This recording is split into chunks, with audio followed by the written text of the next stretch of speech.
My fiancé told me, prenups are insults. I'd leave if you mention that again. I said, fair. Then I mentioned it again. In court, during the breakup settlement. I 32M, or I guess was, engaged to Rachel, 29F. We've been together for 2 years, living together for the last one in an apartment I own. On the surface, things were good. Rachel is the kind of woman who lights up a room, charming, quick-witted, and beautiful. We seem to fit. But a foundation, I've learned, can look solid right up until the moment it cracks. Some necessary context. 3 years ago, before I met Rachel, I was a co-founder of a software startup that got acquired. The event changed my financial landscape completely. I'm not ostentatious with it. My life is comfortable, not extravagant. I drive a reliable sedan, and my primary indulgence is a small but growing collection of vintage watches. The bulk of the money from the sale is tied up in long-term top-pay managed investments. It's the bedrock of my future. When I proposed 6 months ago, my feelings were genuine. I saw a life with her. But I am, by nature and by profession, a pragmatist. Building that company required foresight and risk management. I see my life no differently. Protecting my assets isn't about a lack of love. It's about a surplus of responsibility to my family, my former partners, and our potential children. So, about a month ago, I brought it up, a prenuptial agreement.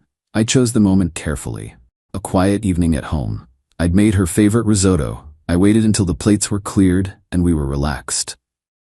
Rachel, I began, keeping my tone gentle, as we're getting deeper into wedding planning, I think it's time we discussed a prenup. The change was instantaneous. It was like a switch being flipped, plunging the warm room into an icy silence. A prenup? She set her wine glass down with a sharp click. Samuel, why? It's not personal, I explained, trying to keep the conversation on track. It's just good financial practice. My assets from before our marriage are complex. A prenup would simply draw a clear line between what's mine, what's yours, and what becomes ours once we're married. Everything we build together from here on out is shared. This just keeps the old stuff separate.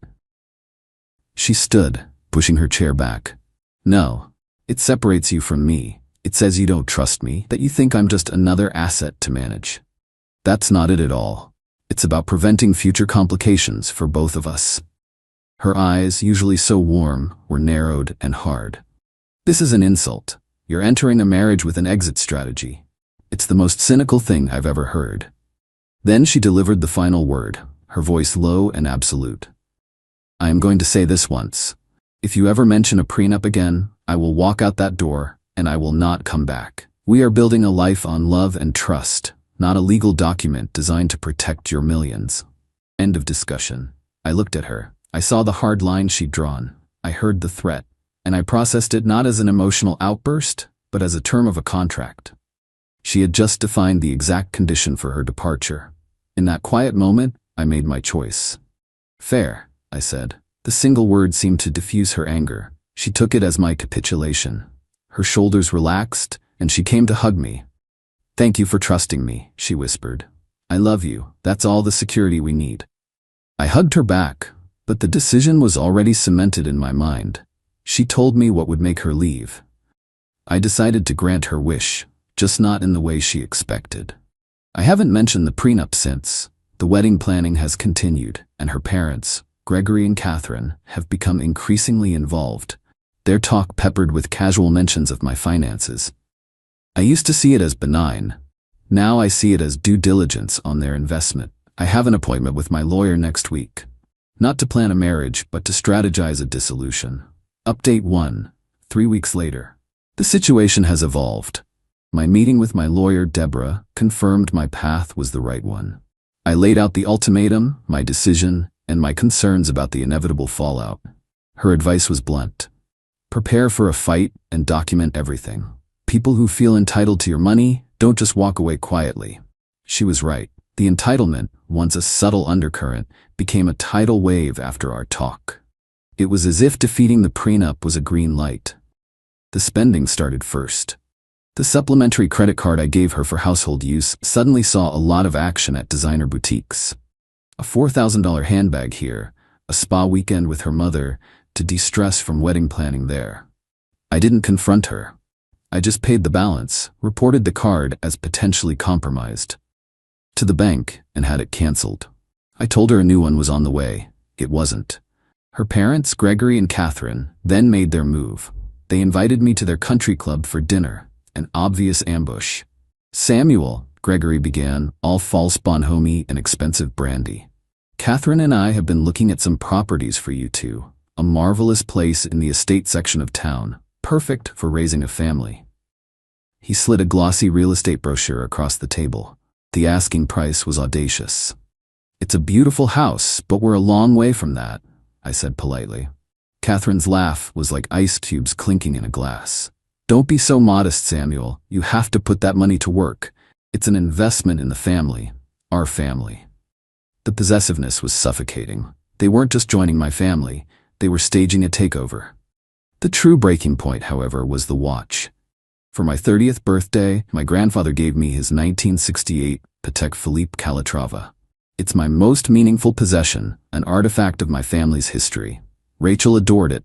Last year, I let her wear it to a gala. A few weeks ago, she asked to borrow it for a charity function. I agreed. She never returned it to my watch box. 2 days ago, I made the request. Hey, I need my grandfather's watch back. I want to take it in for a service. She was at her vanity, applying lipstick. She met my eyes in the mirror, a little smirk playing on her lips. Don't be silly. It looks better on me. Just think of it as mine now. Part of the package. My voice stayed level. Rachel, it's not a fashion accessory. It's a family heirloom. It's not a gift. I need it back. She turned around fully, her expression hardening. Samuel, stop with the yours and mine thinking. What's yours is mine. That's marriage. It's ours now, and it's staying with me. That was the final confirmation. My property wasn't just being used, it was being annexed. So yesterday, I executed the plan. I moved the majority of my liquid assets into new accounts. I changed every password. I documented every step with Deborah. Then I sat Rachel down. Rachel, I said, my voice calm and final. This isn't working. The engagement is over. Her face cycled through shock, disbelief, and then a cold, calculating fury. You're breaking up with me? Because of the prenup? After we agreed? You gave me an ultimatum, I replied evenly. You set the terms for your exit. I'm just respecting your wishes. She went from furious to glacial in a second. You have no idea what you've just done, Samuel. You will regret this. She immediately called her father. I could hear his enraged, muffled voice from across the room. She packed an overnight bag, mostly with things I'd bought her, and left. This morning, the first email from her lawyer arrived. He's a senior partner at a firm known for turning divorces into blood sport. They're coming, but they're going to find out that while I'm a quiet man, I am not a weak one. And the first item on my lawyer's agenda is a formal demand for the return of my watch. Update 2. 1 month later. It's been a month of strategic warfare. The Vaughn's opening salvo was a demand letter that was a masterclass in audacious fiction. Their lawyer, a shark named Mr. Patrick, isn't stupid. His strategy isn't based on easily disproven lies, but on twisting facts and leveraging the threat of a long, public, and expensive fight. They aren't claiming half my net worth. They're smarter than that. They're demanding a significant settlement in recognition of Rachel's sacrifices and contributions to the marital partnership. This includes career sacrifice, claiming she put her event planning career on the back burner to support my demanding lifestyle and social obligations. Equitable interest in the home, arguing that for the year she lived in my apartment, her unpaid labor as a household manager and decorator created equitable interest for which she should be bought out to the tune of $250,000. Facilitating business. This was their big play. They claim a specific, successful angel investment I made was the direct result of a dinner party Rachel hosted, where she, astutely and purposefully, introduced me to a key investor. They aren't saying she had the idea, but that she created the opportunity. Lifestyle maintenance and emotional distress. A lump sum of $1.5 million to allow her to maintain the lifestyle she has become accustomed to, and for the emotional trauma of a broken promise.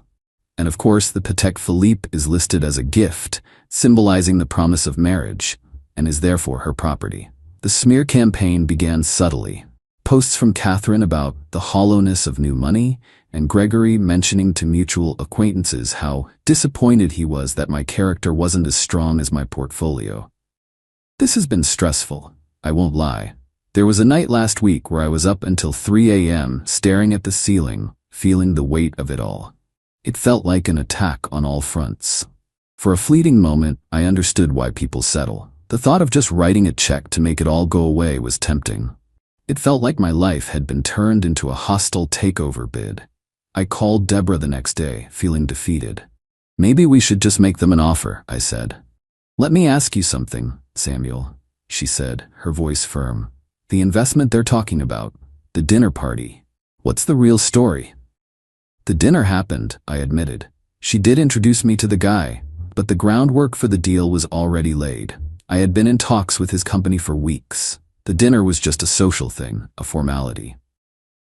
Can you prove it? She asked. I spent the next 2 hours digging through old emails. And I found it. A chain of emails between myself and the investor, outlining the principles of the deal. The final email, where we agreed to move forward, was dated 1 full week before Rachel's dinner party. My moment of despair vanished, replaced by a cold, hard resolve. But Deborah pointed out a weakness. They can still argue the dinner solidified the deal. It's a gray area they'll try to exploit. They're trying to build a narrative of contribution, no matter how flimsy. So, we crafted our counteroffensive. We didn't just deny their claims, we devalued them and created our own leverage. For her household management, we compiled invoices from the weekly cleaning service and the interior decorator I hired before she moved in.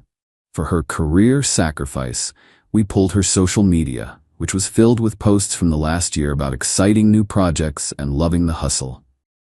And for the watch, we escalated. Deborah sent a formal letter to Mr. Patrick demanding the immediate return of the timepiece. When they replied that it was a gift, we moved to the next step. Deborah filed a writ of replevin, a formal civil action to force the return of unlawfully held property.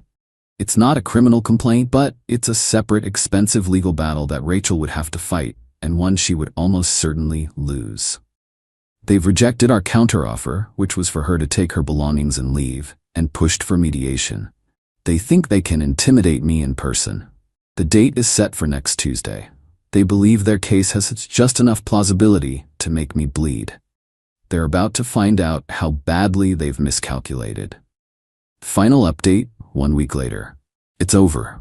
I'm in my apartment. It's silent, except for the soft ticking of a 1968 Patek Philippe Calatrava sitting on the desk beside me. The weight of it feels different now. Not just a connection to my past, but a symbol of a future I just secured. The mediation yesterday was like a play where only half the cast knew the ending. We were in a sterile conference room, me and Deborah on one side, Rachel, her parents, and their lawyer, Mr. Patrick, on the other. Rachel wore an outfit that probably cost more than my first car, a costume of wronged luxury. Gregory sat like a bulldog, all simmering rage. Catherine was the picture of tragic motherhood.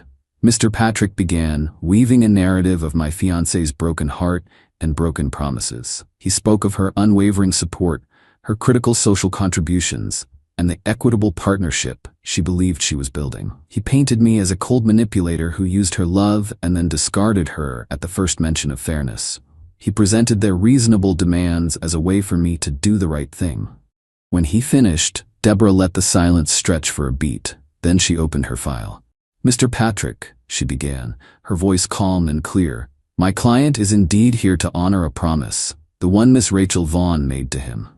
She looked directly at Rachel.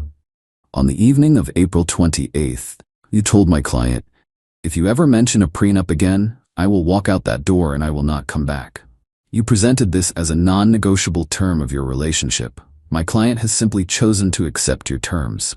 The topic was raised again in your legal filings, and so we are here to facilitate your departure, as you requested.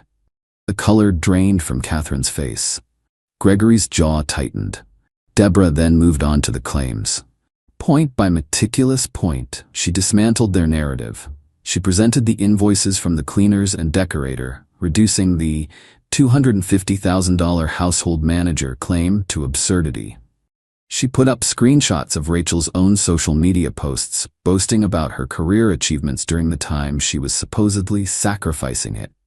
Then she addressed the linchpin of their financial claim, the dinner party. We don't dispute that Ms. Rachel Vaughn hosted a lovely dinner, Deborah conceded, which made Mr. Patrick sit up straighter. However, she continued, sliding a folder across the table, this is a printed chain of emails between my client and the investor in question. As you can see from the timestamps, an in-principle agreement was reached a full 7 days prior to the dinner party your client hosted. The dinner was a social pleasantry, not a business catalyst. Her contribution was that of a gracious hostess, for which my client was and remains thankful. The value of that contribution, however, is not $1.5 million. Mr. Patrick's face went rigid as he read the emails. He knew he'd lost his main leverage. But Deborah wasn't done. She saved the watch for last. Finally, there is the matter of the Patek Philippe, she said. It was a gift, Rachel insisted, her voice cracking. We disagree, Deborah said flatly. She then slid another document across the table. It wasn't a police report. It was something far more effective. This, she said, is a filed copy of the writ of replevin we initiated to secure the return of my client's property. It is now a formal court matter. As you know, Mr. Patrick, ignoring a court order to return property can result in charges of civil contempt. But it gets more complicated. She leaned forward slightly. My client's assets, including this specific watch, are covered by a high-value insurance policy. The policy requires him to cooperate fully in the recovery of any lost or stolen items. By filing this writ, we have fulfilled our obligation. If your client refuses to comply with the court order, we will proceed with an insurance claim. And then, the insurer's legal department, with their essentially unlimited resources, will exercise their right of subrogation. They will come after Ms. Rachel Vaughn, not just for the value of the watch, but for all associated legal fees. I can assure you, their lawyers are much more aggressive and much less pleasant to deal with than I am. The checkmate wasn't a threat of jail. It was the threat of financial annihilation at the hands of a corporate giant. Gregory, the supposed titan of business, understood immediately. He looked at his daughter with utter fury, not for what she did, but for how badly she had failed. He was staring at a bottomless money pit of legal fees. Mr. Patrick held up a hand. Can we have a moment? They left. The shouting that came through the door this time was not muffled. It was raw and panicked. 20 minutes later they returned, defeated. My clients withdraw all financial claims, Mr. Patrick said, his voice devoid of all its earlier bravado. Miss Rachel Vaughn will return the watch and retrieve her personal belongings by Friday. And that was it. Rachel had the watch delivered by courier this morning. She's moving her things out tomorrow. I don't feel triumphant. I just feel a profound sense of relief. The quiet in my apartment feels earned. They didn't want a marriage based on love. They wanted a merger. And when I refused to sign their contract, they tried to stage a hostile takeover. They learned today that I will always protect my investments, especially the ones that have nothing to do with money.